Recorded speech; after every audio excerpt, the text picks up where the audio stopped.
everybody. Hallo lieve iedereen. So welcome to another Heartsong interview show.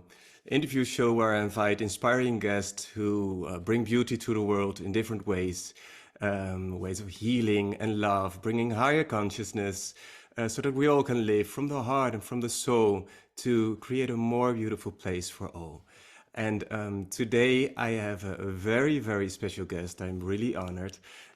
Dr. Nicole LePera, you might know her as the Holistic Psychologist, a New York Times bestseller, inspiring millions and millions of people in America and all over the world to become their own healer, to heal from the past and to create their most beautiful and authentic self. I can't say how excited I am to be able to speak with you. I feel honored and also touched because this subject of self-healing really touches my heart because I've gone through a very difficult healing process myself. And yeah, I know what you write here and what you bring on your social media can really help you. So everybody who's listening, it can really help you to come from a dark place to a life filled of light. So can't wait to dive into this. And yeah, well, thank you very much for being here. Most welcome, Dr. Nicole LePera. How are you? I'm so good, Jasper. I'm so honored to be here, and thank you all for tuning in, of course. Great.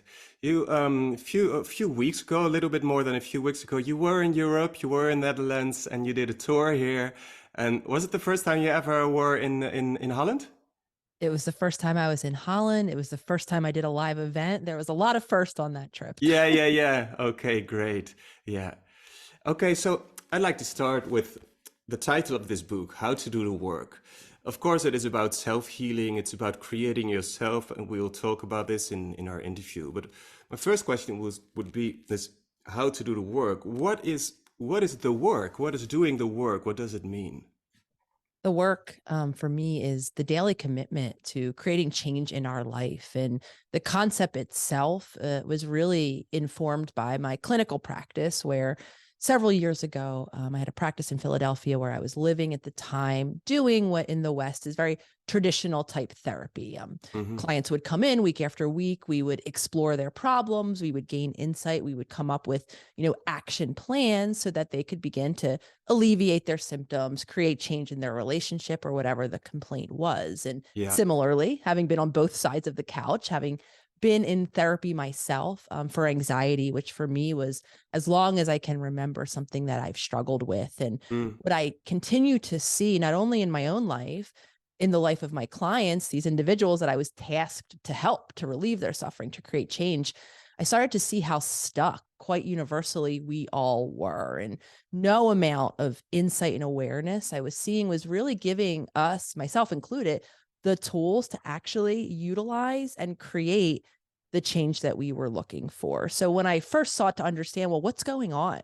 Why are we a society of, really disempowered individuals struggling more and more over time and not getting the relief, especially in these environments where we expect the therapy environment to get the relief? And I really began to understand what we need to do to create change. And then going back to that concept of the work, it really is a daily commitment to creating new habits. So Yeah. for me, it began then a passion of speaking about why change is so hard, why we're so universally stuck. And then, of course, equipping us all with the actual steps to become unstuck and to create that change that we're looking for.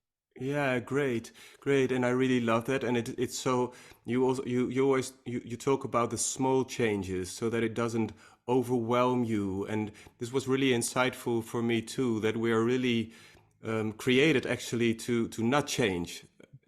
So that also brings a really compassionate look to ourselves. Like it's not my fault. I really try and I dive into these therapies and still I'm falling back. So, but that's because I'm human. Is that something like that? 100%. I mean, you're really wording it beautifully and wisely, which is that I think a lot and I talk a lot and I teach a lot based from our biology, our physiology. And to speak to your point, in terms of our nervous system, we're actually Hmm. not wired to do new things. We prefer the habitual because we get to anticipate what comes next. And we get a sense of security that even if what comes next are those outcomes, that suffering, the things that we want to avoid, we know to some extent that we'll be okay, right? We won't cause ourselves physical harm or physical demise. We won't die. And that's mainly what our nervous system is always seeking to do, is to sustain our physical life, which is why the accumulation of suffering really doesn't matter, because there's a false sense of familiarity in that change. And just to complicate things further, being you brought up the concept of overwhelm, I'm of the belief that quite universally, regardless of where you are living in the world, I feel like few of us humans are actually equipped to deal with the stress of whether it's doing new things, the stress of daily life.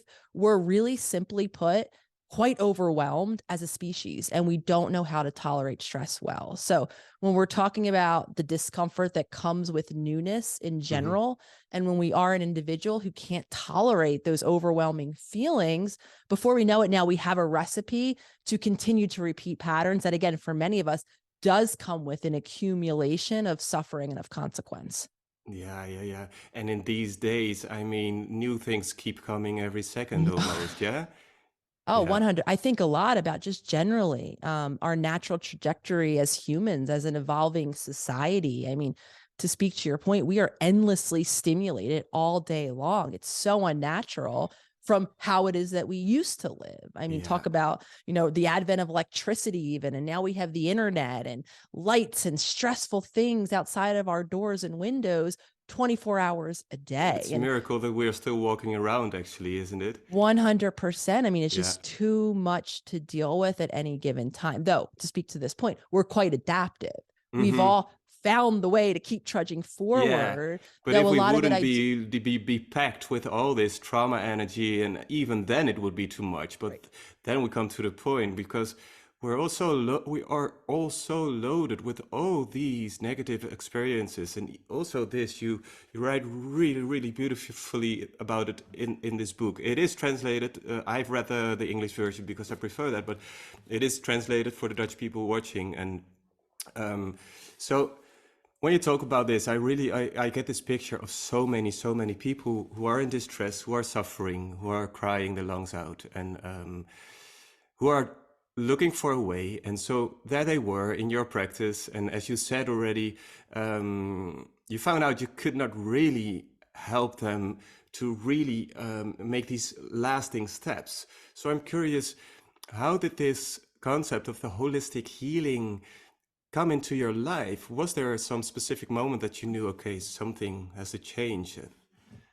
I think, as is the case quite often for many of us, my journey into realizing and creating this more holistic approach really began by me looking at myself in my own life. Like I Mm, shared, anxiety was something that's always been present in my life, and really kind of looking at all of the places that I was stuck struggling with anxiety, stuck feeling disconnected in my relationships, stuck not using all of this insight and tools that I was yeah. learning in my own clinical training and in my own life's journey. So for me, I really sought to understand, well, what is keeping us stuck. And when I hmm really understood the power of what I keep referencing, the reason why we're stuck, where all of these habits and patterns live, the reason why we can't kind of create that bridge of utilizing new information or new tools, is because that subconscious is the part of our mind that prefers those habitual behaviors. So once I started learning about the different kind of states of our conscious awareness, and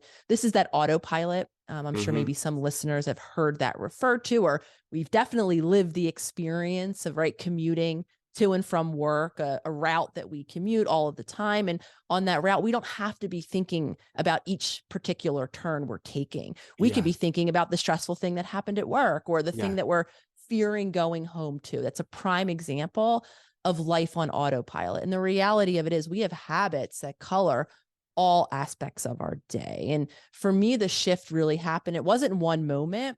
It was moments of learning, understanding the power of this subconscious mind, and in particular, the power of our nervous system. And Mm. when I really dove into understanding how foundational our nervous system is, not only in terms of how clearly we're thinking, in terms of how we're able to deal with stress or overwhelming emotions, how we're able to express ourselves, Mhm. then I was really able to understand for me as an individual, why I was struggling with anxiety, why I felt so disconnected in my relationships. And I gave myself then some tools to create that change. And once then I began to experience what I was under the belief until that point would be lifelong, right? Struggles for me.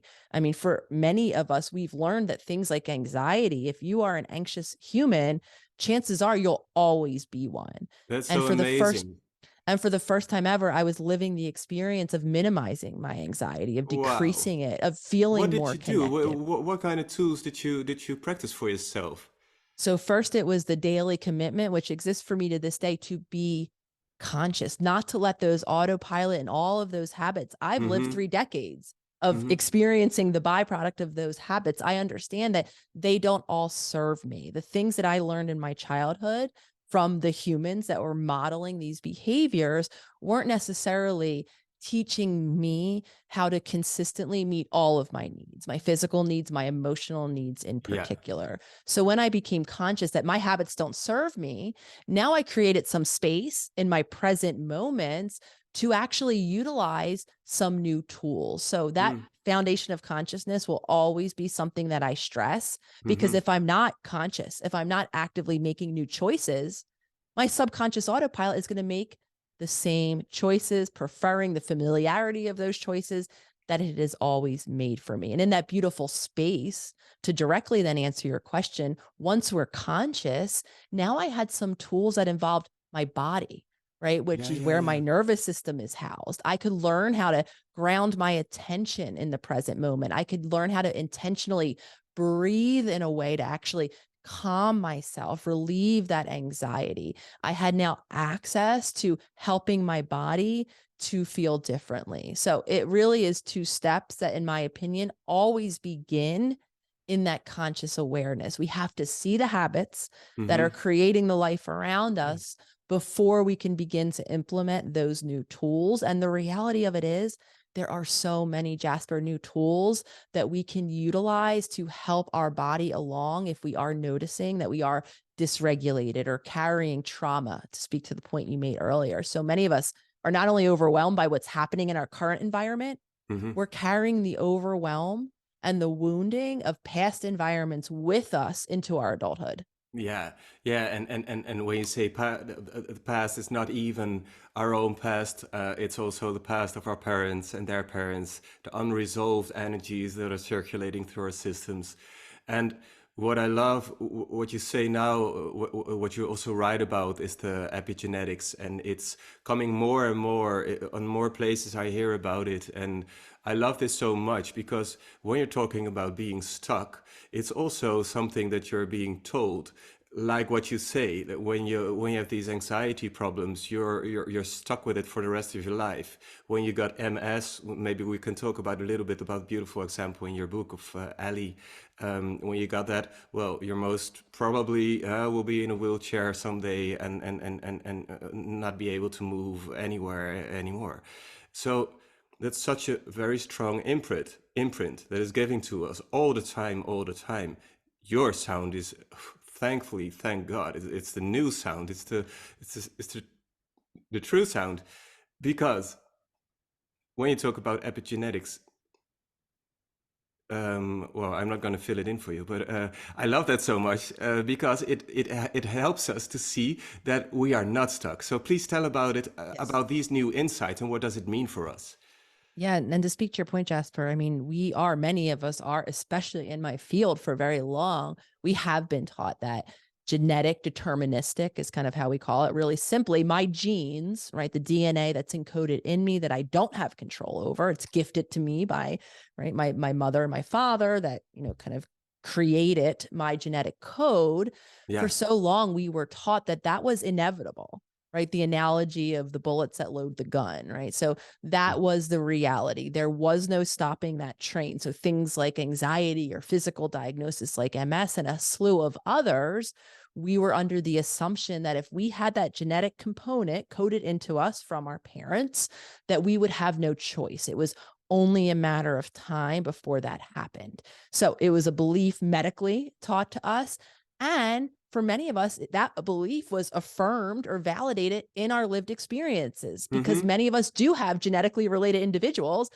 For me, I know my whole family struggled with anxiety as far as I'm concerned. My mom Wow. had anxiety. My sister had anxiety. My dad had a version of anxiety, right? So when I looked around, it did really strengthen that case that, of course, because we're all more genetically similar than dissimilar. So that anxiety component, just to use my example, must have come from my genetics. We Yeah. now know. And this to me was a huge aha in this learning period that I was describing, when I was like, well, what is going on? Why are we stuck?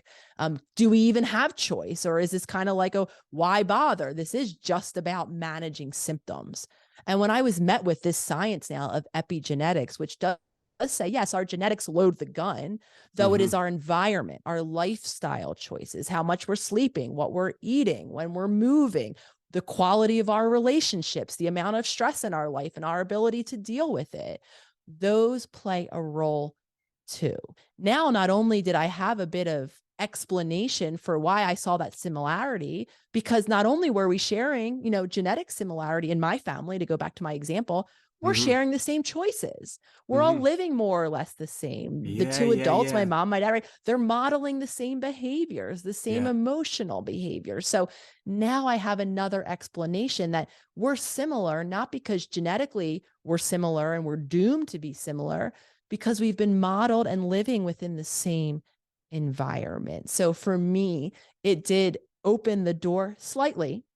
I would be lying if I said I felt so empowered and off to the races I went, because this isn't the case for all of us.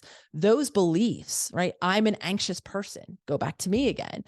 So many of us, we come to identify that's who we are. So even faced with what on the surface can, and maybe what your friend is thinking is such empowering information. Oh, great, Nicole, now you can change.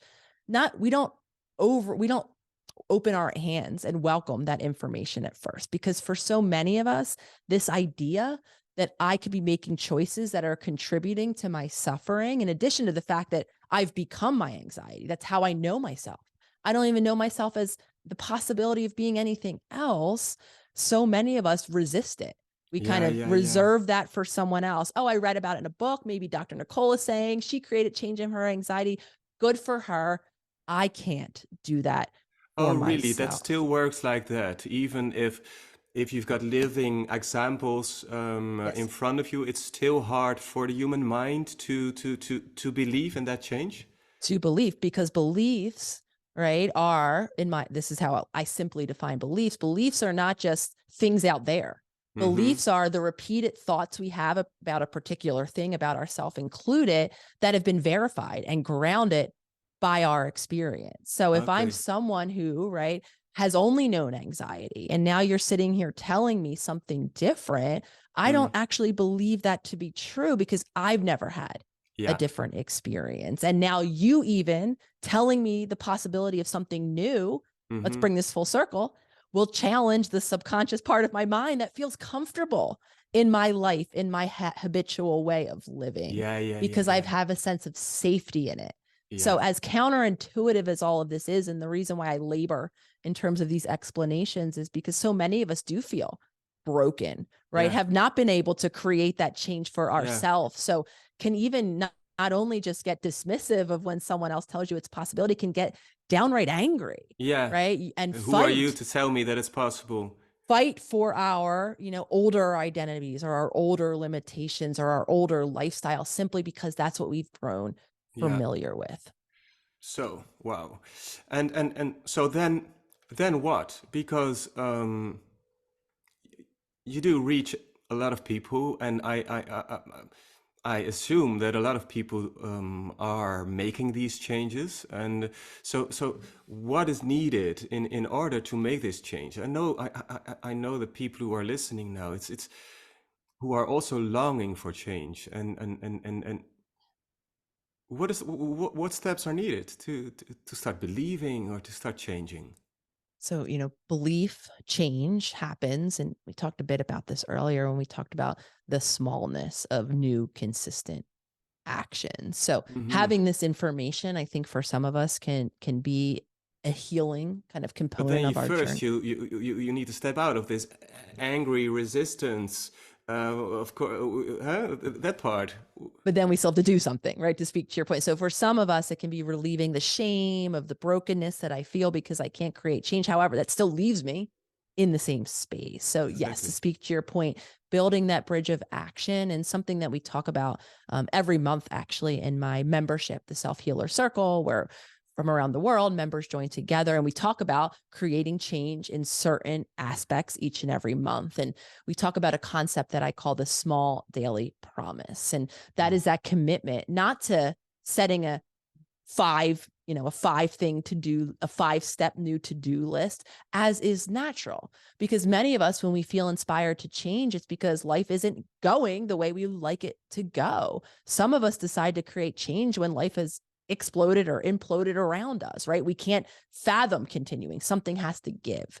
When Mm. we're suffering in that deep way, it's so natural to entertain this belief that, okay, well, if life doesn't feel good as it is, right? I now maybe have heard of, on a podcast like this, some new tools, 5 new things I could do. So naturally, my logical mind is like, well, the quicker I get to those 5 things, the quicker I feel better. Yeah, yeah. However, again, understanding that my subconscious is already going to feel overwhelmed doing one thing new, which is why, again, I emphasize chopping that 5-item to-do list into the commitment of that one small Yeah. promise. Make that promise, much like in the book with the glass of water, so small that you're almost don't feel like you're doing anything really new at all.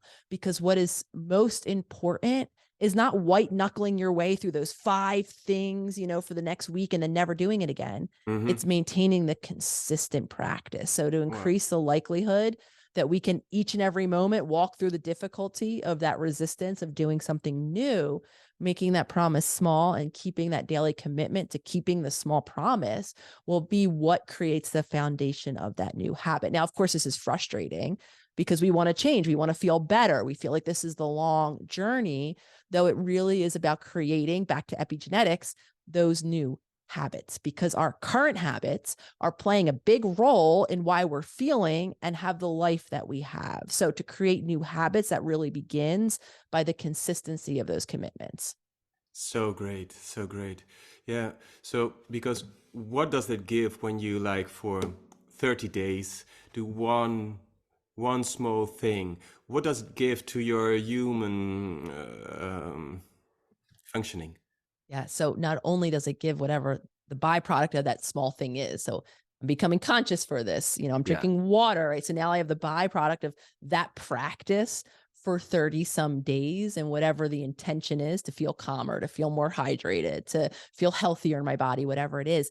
Mm-hmm. Psychologically, in my opinion, the greater impact is rebuilding what for many of us is a lifetime of broken self-trust, of broken commitments, of broken intentions, of starting to create habits and falling right back Yeah. into our old habits. And before long, we don't trust ourselves. We don't trust our word when we decide we're going to make a new commitment. And ultimately, the habits that we continue to repeat aren't really honoring ourselves. So to build back that trust, we have to begin to show ourselves now that alignment between what I'm intending or think that I want to do and the action of actually showing up in service of it. So while, of course, like I was sharing, the byproduct of the behavior is going to be how my human changes after those 30 plus days or however long it is, though psychologically, in my opinion, the greater change is rebuilding that confidence, is becoming someone who over time can trust your word to yourself. That's amazing. And if you don't have that, you can't go anywhere anymore. And if you have that, you have something you can lean into when it gets a bit rough, and you can keep going. Absolutely. And I think that Wow. that statement that you're describing here, Jasper, expands beyond creating new habits. In my opinion, even well into adulthood, very few of us trust ourselves. We're Oh not man. connected, right? To our deeper knowing, our instincts, or if we are connected, we override it for a million different reasons It's outside so of ourselves. amazing, isn't it, that it's almost more normal or average to even hate ourselves? Yes. Because when you say this, I feel, well, it's we're almost, everybody's even closer to hating themselves than to trusting themselves. Isn't that crazy? And how did we get here? Yes. Yes. And a lot too, I think about even back to what we were talking about in terms of our society. So many things have become normalized. I'm putting up Yeah. the air quotes simply because everyone around us is doing or feeling that way. And this was a large part of my journey as I started to, near my 30s and really feel disconnected, even though I created and checked every box that I intended to achieve. Mm-hmm. I had a relationship, I had a successful practice. I was able to decide where I wanted to set up that practice, move where I want it. Yeah. Yet I felt so depleted, so disconnected, so Mm. unfulfilled. And if I'm being honest, Jasper, everyone I talked to around me, my friends, my family, felt the same, right? Didn't like the work that they were doing. We're counting down to the weekend. We're drinking too much to cope with the lack of fulfillment. We're going in from one relationship into the next, trying to feel differently, though never really feeling connected or fulfilled. So, to speak to your point, I think a big issue has become we do look around and so many things are normal. And we do start to tell ourselves these stories, as I once did, which is, well, this must be what life is. This is what adulting is. We have a saying Yeah. here. I don't know if it translates, but we like to always comment, oh, adulting, right? Mm-hmm. Life isn't necessarily supposed to feel the way the large majority of us are feeling day in and day out. But when everyone around us is affirming that feeling, we do then begin to entertain that it's normal to hate ourselves. It's normal to hate our life. It's Yeah. normal not to have energy or to feel connected or passionate or purposeful. And I can make a case that's become normal, though not because that's intrinsically who we are as humans or as individuals. It's become normal as a byproduct of the choices that we've universally been making as a society for so long. Mm-hmm. Yeah.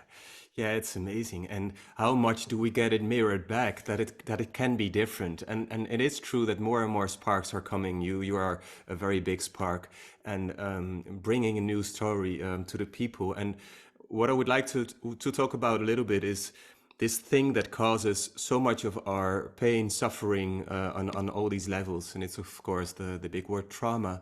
And first first I thought also before I went into this healing process that trauma was only this very big word with very big and traumatic experiences. And well, they can happen, of course, and they have a very big impact. But what I've learned, and what I learn also in your book, is that's not true. So can you tell us what is trauma and what is the effect on our mental health and also our physical health? So starting even with this kind of the concept of physical health, and to speak to your point, Jasper, in the field itself of psychology, for decades, even the way you had come to think about trauma and the way I and many, I'm sure listeners have come to think about trauma was really influenced by the way trauma was actually defined in the field, which was trauma was a label applied to certain types of events that crossed a particular threshold, that threshold being the possibility of causing bodily harm and or death. So Mm. any right kind of event that we could categorize as that: physical abuse, sexual abuse, extreme neglect, right? Where if someone isn't feeding a human infant, we most of us know that human infants are dependent on some level of care, at least from a caregiver. So that level or degree of neglect, literally being left at home without food, without care, my physical body might be harmed. If we've checked those boxes, none of which I've checked in my own childhood, then we say we experience trauma. Hmm. Again, the possibility that my physical body, all again governed by our evolution and our nervous system, could be caused harm to or could be no longer here, extincted, if you will. Yeah. So for very long, having not checked those boxes, I was really confused how I saw so many of the same struggles, patterns, coping mechanisms in myself and in the many clients that I saw that had a lot of those possibly life-threatening events. And what Hmm. I and many other theorists now in the field have come to realize is that while those events, of course, do produce trauma, trauma is a label that we need to stop applying to an event and start applying to the experience of an event. And in an individual who is under supported through stressful experiences, not just of a physical nature, of an emotional nature as well, will experience that trauma, which is the impact of that overwhelming stress and all the different adaptations that happen in our body and in our mind as a result of that event. So now that we understand and have a more expanded definition, and for myself included, now I can start to make sense of why I started to disconnect from myself, why I started to feel overwhelmed and unsafe in my body, not because something physically was unsafe in my environment in particular, but because emotionally I was unsafe, I was unsupported, and the daily stress of life as a developing infant was overwhelming to my system. So really understanding trauma itself not only gives us an understanding of why we're struggling and adapting and,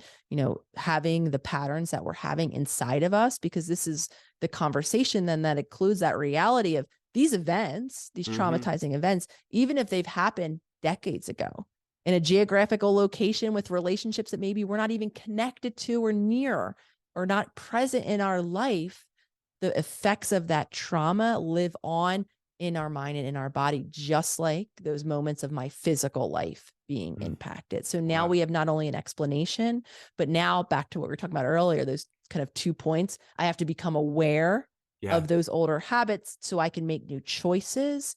Now we can begin to help our nervous system, help our bodies deal with that trauma from those overwhelming events, regardless of how long ago in the past that they are, because chances are they're contributing to the habits that are coloring our current day.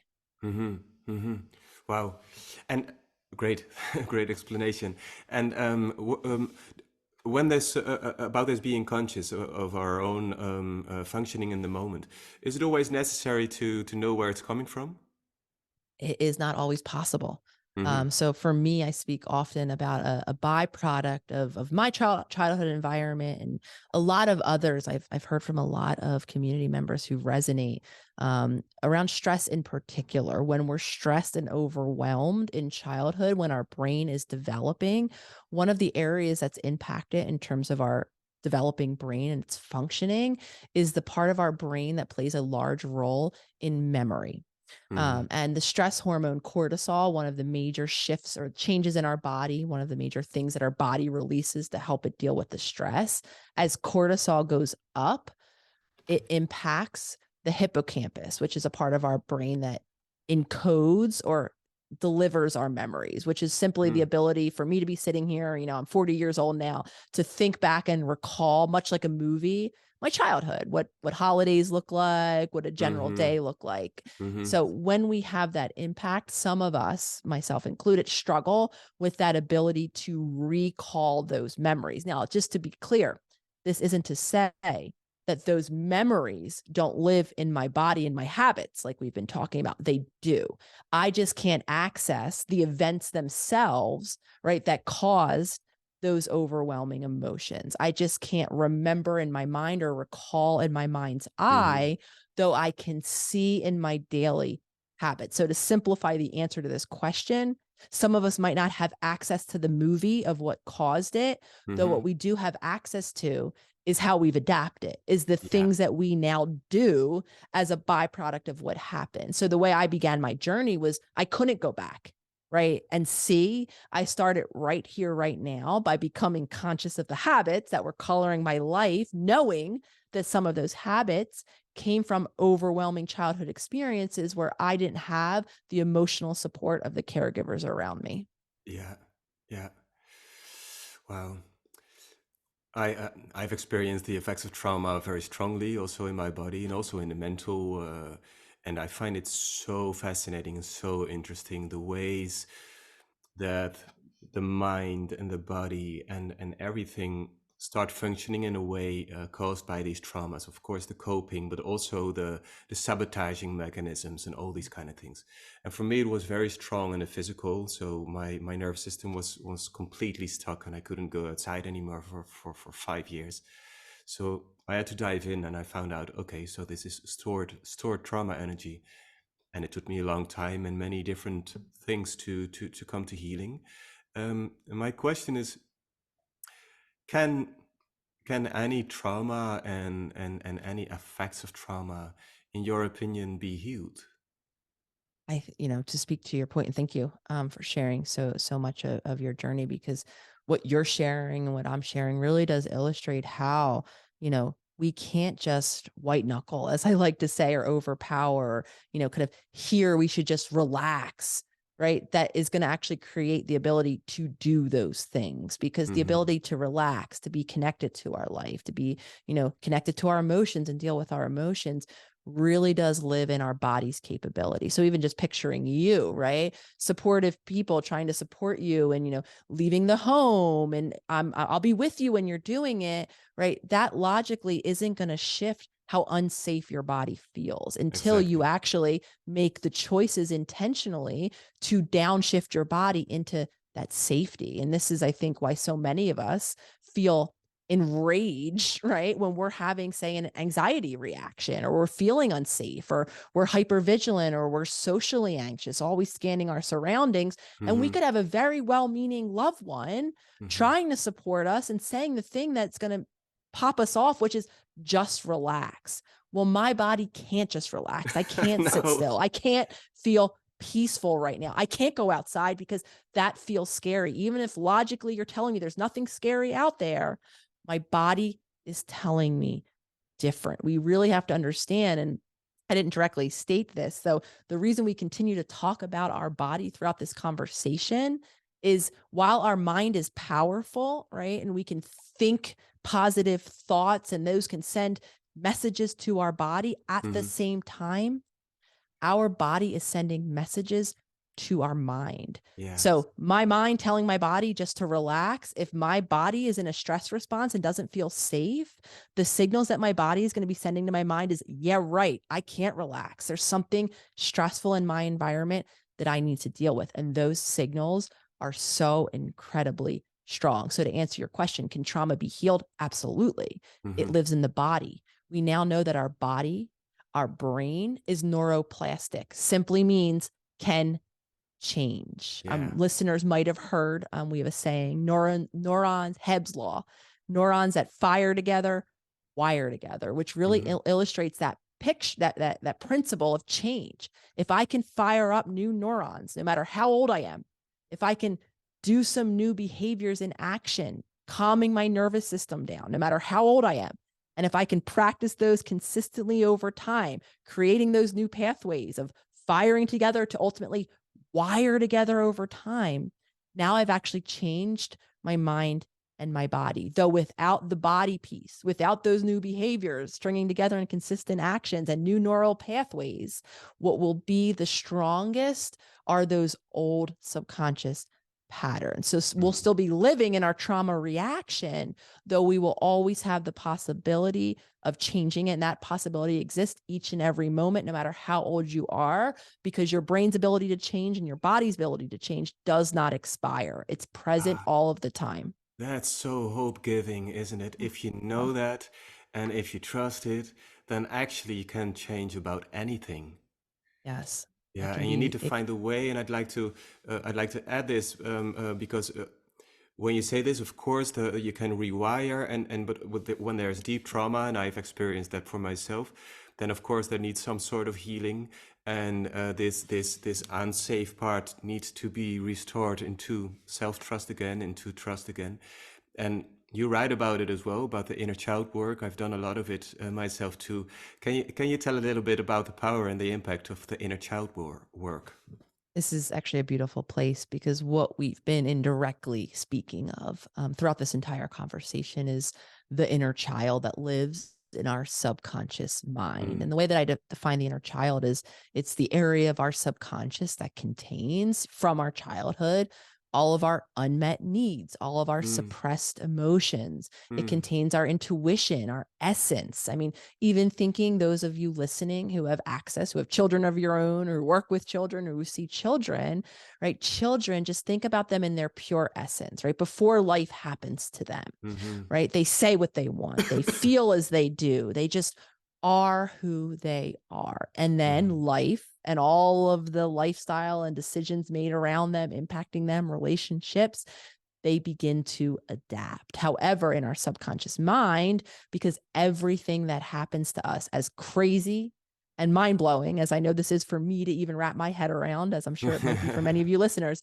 is recorded in our subconscious. Everything that's ever happened to us lives in that.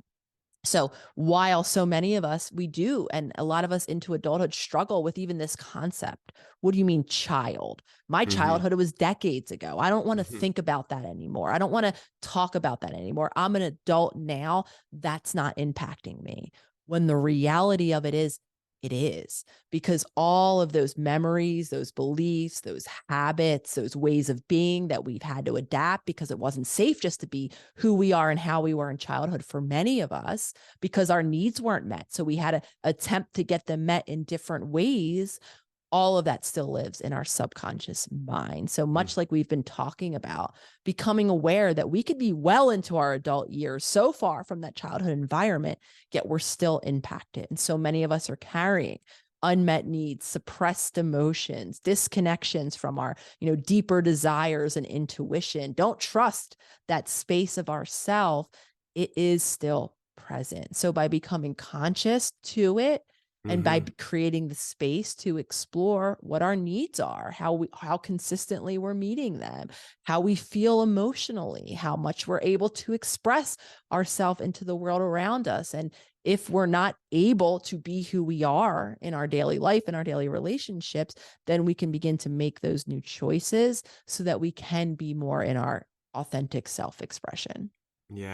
Yeah, great. And this authentic self, is this also close to the pure inner child that you speak about? I believe it is. I believe, again, we all can have access to that. You've actually, and I know a big topic of this conversation, this podcast itself for you, Jasper, is the heart. And in my opinion, the authentic self is within our heart space. It speaks through our heart, even if we're disconnected from it, even if we are the person who maybe instinctually knows what we really want to say or what we're really passionate about, but we suppress it for all of the reasons, because we're shameful, because someone told us not to think or say or do that in the past, or that it wasn't worthy to want to pursue this sort of thing. That is in our heart space. So I am such a passion proponent of reconnecting with our body and of reconnecting with that heart space, because that is, again, where that pure essence that is evident for many of us in early childhood, but becomes suppressed and squashed and repressed, still lives. So few of us are spending any time in our own bodies, asking ourselves what we want. We're always worried about the world around us, showing up in service of someone else, operating on past beliefs because we were shamed for certain aspects of who we are in childhood. Yeah, beautiful, beautiful. I think this is a good moment. I wanted to do it a bit later, the heart song, but when we talk about the heart and when we talk about the authentic self, and my next question would have been, how do we get back to the authentic self? And then I thought, oh yeah, that's what I do with my work and with the music to help people reconnect with this part of us that's always there. And after that, we talk on, and I want to talk about the significance of connecting with our spiritual part on our healing journey. So this is going to be a song that comes in the moment, inspired by what we speak about and inspired by spirit. I hear the chord. I need to find it. Yes. And then the words will flow in the moment. So let's see. It's for you, Dr. Nicole.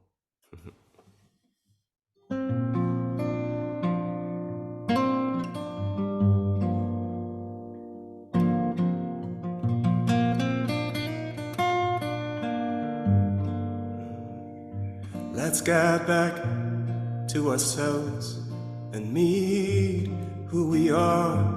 Don't need to run or go or hide any longer.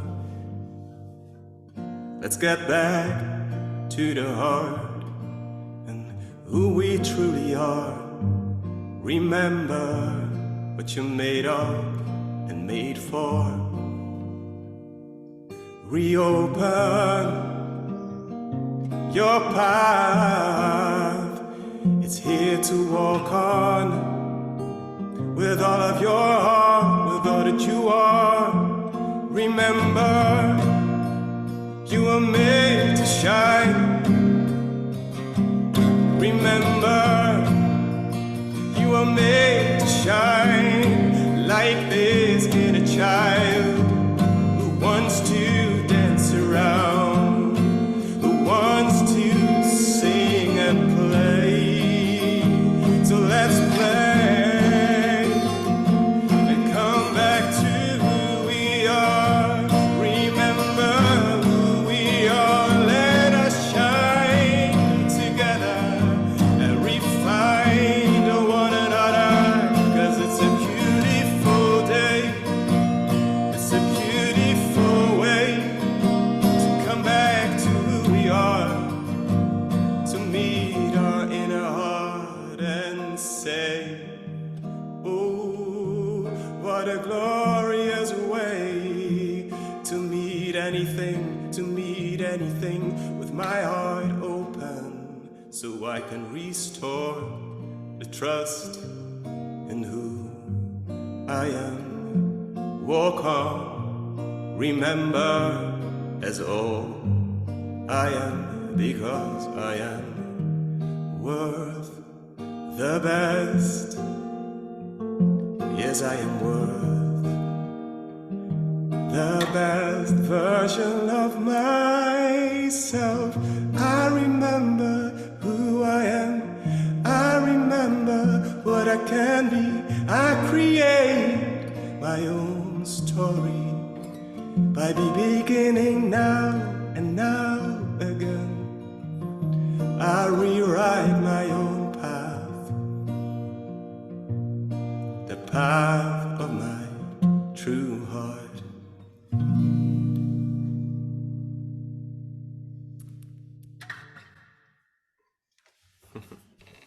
I was actually got choked up hearing that. Chills, full body. That was really, really beautiful. Speaking Thank of you. authentic self, one of the ways that I know that I'm in alignment or resonating with something, I like something, is I get chills and I have them right now. So beautiful. great. Thank you for those Thank words. you. Yeah, this is it. Yeah, that we can come back and really remember. So much is possible, and that's really. I am going to show the book again, and you show 2 books there as well, and that's the follow-up. Yeah, the blue one is the follow-up. Maybe you can tell a little bit about it. But anyone, I really encourage you to buy this book.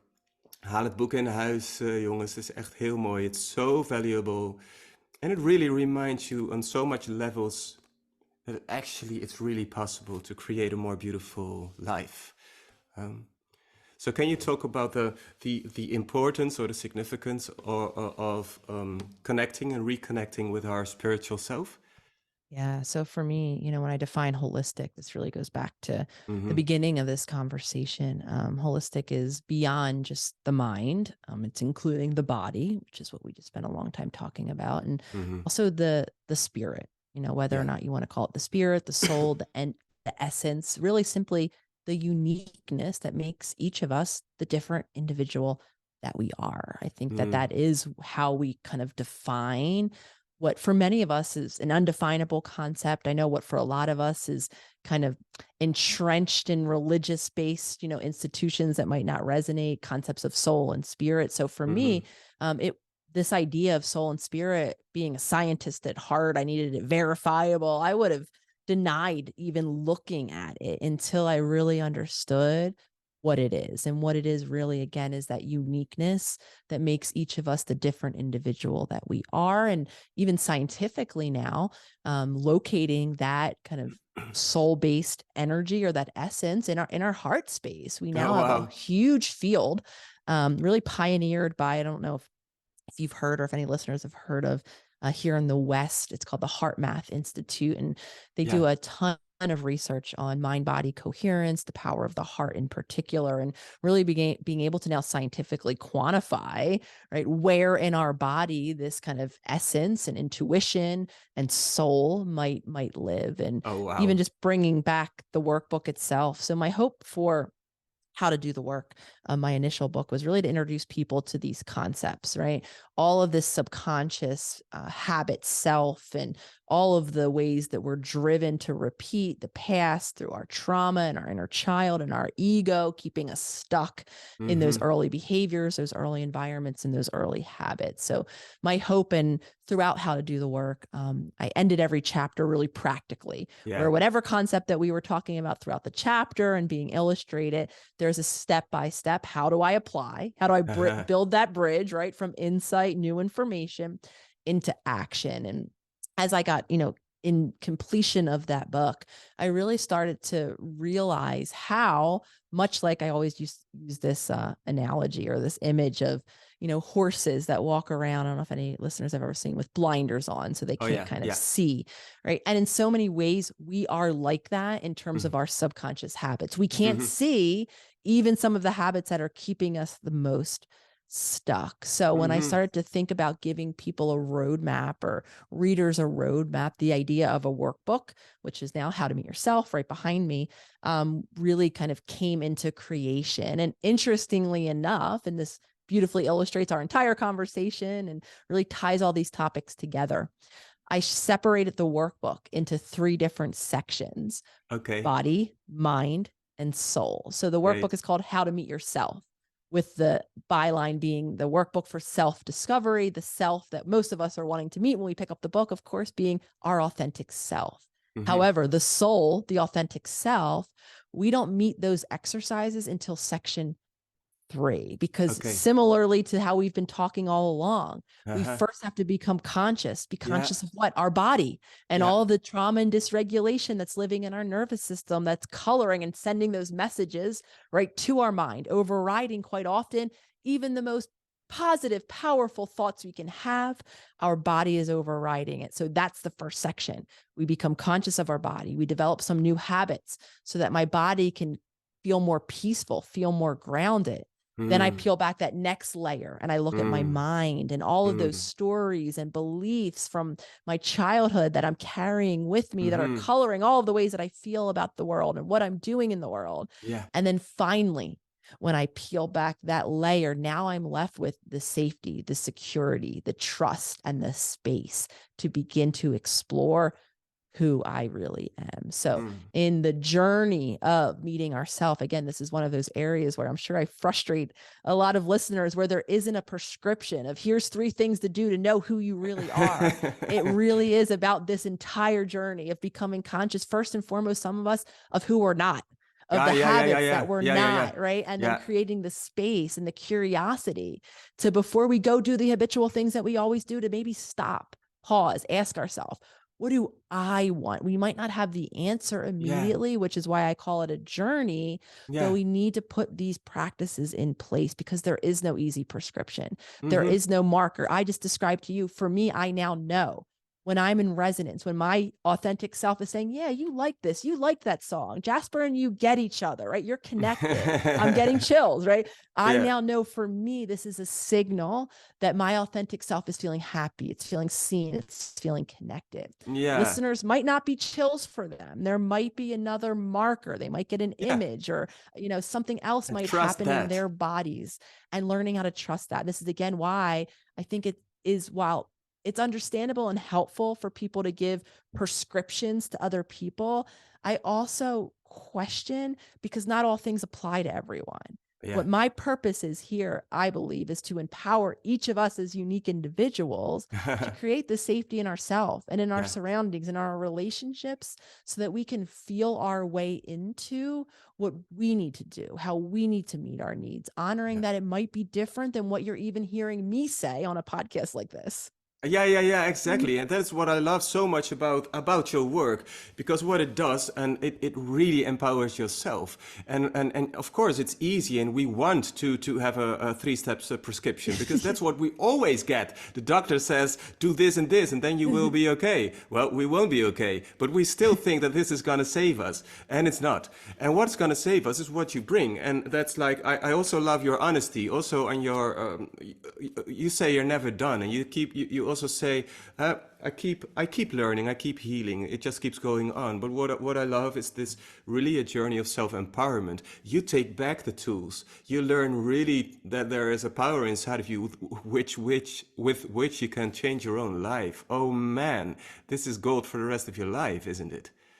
I think so. I hope so. And I'm incredibly grateful to the community because I still am unlearning. Like you even acknowledge, I'm still on this journey of shedding the conditioning that keeps me Wow. beholden to concerns about other people and what they're going to think of me and disappointing them and, Mm-hmm. their negative opinion. And that's all still there. Yeah. Though what I continue to ground myself in and to teach myself to receive is the support of people who are safe, who understand, who get it, and who are aligned. Because Mm-hmm. again, much like in my childhood, that isn't familiar to me, right? I'm Mm-hmm. used to feeling separate and different and disconnected. So Yeah. when I thank the community, when I thank people like yourself who are having these conversations globally on a podcast like this, and all of you listening, who are either tuning into this episode, tuning into week after week, consuming any of this content, I'm so grateful because it is all of us as we engage with new ideas, as we change the way that we've showed up for so long and walk into all of the uncomfortable feelings that come up with any newness. It is how we support each other in moving toward a different direction in the future. Beautiful, beautiful. Yeah, and that's what we need, and that touches me too because we need a new direction. Yeah, Yes. it's pretty messed up. And last thing, because this may also be for our viewers, you've created the Selfhealers Circle, and you already talk about this community, the power of community, and you don't have to go alone, and it's so powerful to feel connected. And so you've created this self-healers community, and is it true that every month there's a new opening or something like this? And can anybody join? Can like listeners now, can they join? Can they be in a waiting list or something? Absolutely. So the circle itself was really, again, born out of this seed of an idea and hearing from the community, of a desire for a place away from social media to really dive deeper into these concepts, because I really do want to emphasize, um, my priority will always be having these conversations free of charge, talking about Mm-hmm. these tools free of charge, outside of even the Self-Healer Circle, which of course is a paid membership, which really simply means at this point I'm across every social media platform having these conversations. I also have a weekly podcast. I'm getting ready to film it after I sign off with you here today, or every Sunday.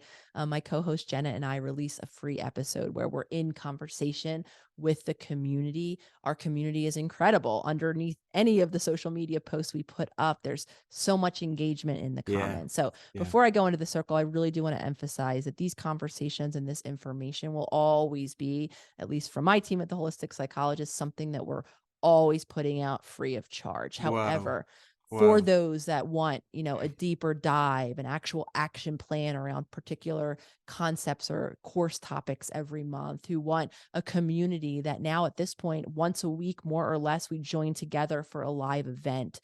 Some of them are workshops where we're learning together from myself or other paradigm shifters, and some of Mm, them are check-ins or Q&As. And really that's a time for all of us as a community, global community, to join together and to learn or to talk about, support each other and form accountability groups to actually implement the changes. So the mm-hmm. circle now releases a new topic every month. We have live events every month, and we currently open for enrollment 3 times a year.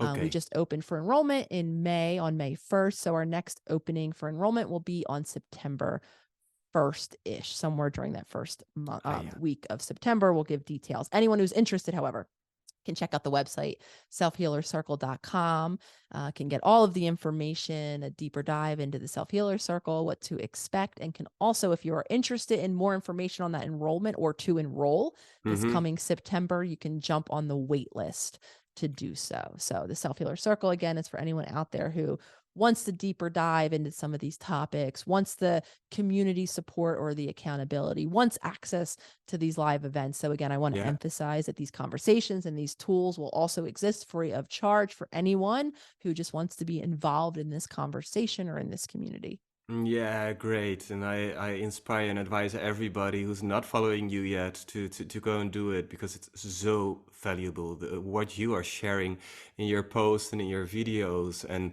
also the funny thing you do with Jenna, the childlike thing. But it's so insightful and it's so healing and it gives so much comfort. So go and follow. And well, Dr. Nicole, thank you so much from my heart. It was really great conversation, and thanks for everything you bring and will be bringing. Um, so much Thank, beauty, so much healing. Thanks a lot. thank you, Jasper. Thank you all listening. Thank you for continuing these conversations. Again, I truly believe this is how we are creating life-changing action. Great. Thank you.